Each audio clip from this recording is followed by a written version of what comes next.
Tom Persson, Robin Persson, André Olsson, Nathalie Pettersson, Emil Nilsson, Joakim Rolving. Där går starten. Och vem är det som tar starten? Är det inte One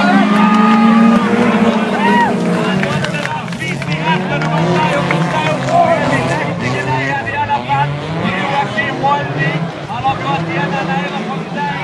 Via berg och de lever han överlagen och tittar fick den lucka.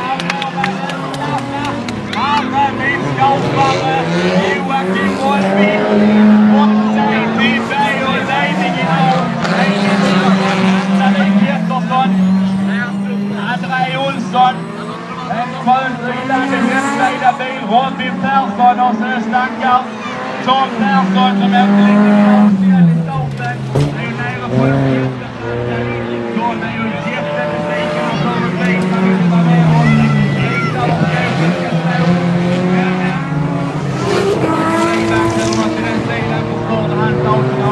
Kolla, stackars kille, annars måste det vara han har redan åkt 10 varv plus 1 varv plus i den här varvfinalen och han levererar fortfarande. Joakim Rolving, han har till och med varit ute i alternativet och han leder ju hur stort som helst före Nathalie Pettersson.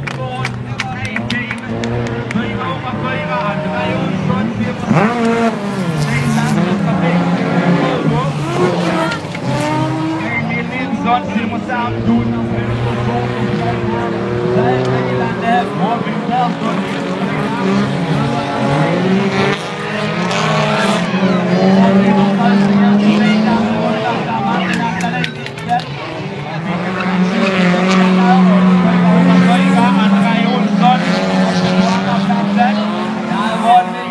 och passerar här har ett svårvarv kvar att åka.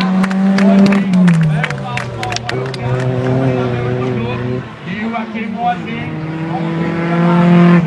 Uppsala har en sommarstuga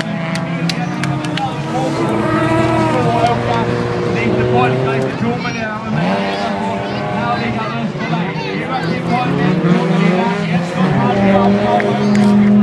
på en andra plats, André Olsson Teamklassen Trafikskola i Sjöbo. Rolf Renge, Emil Nilsson, Simonsams motorklubb, Gunnars motorsport som alla. Han kommer, han är uppe på det sista varvet. Joakim Rolving, Tomelilla motorklubb. Tom Persson går då till sidan som han alltid har gjort. En rutinerad folkrace. Hela tiden med någonting. Nej, han glider ut där. Mycket bra kört och koll på läget. Gillar vi redan till junior. En i ledning.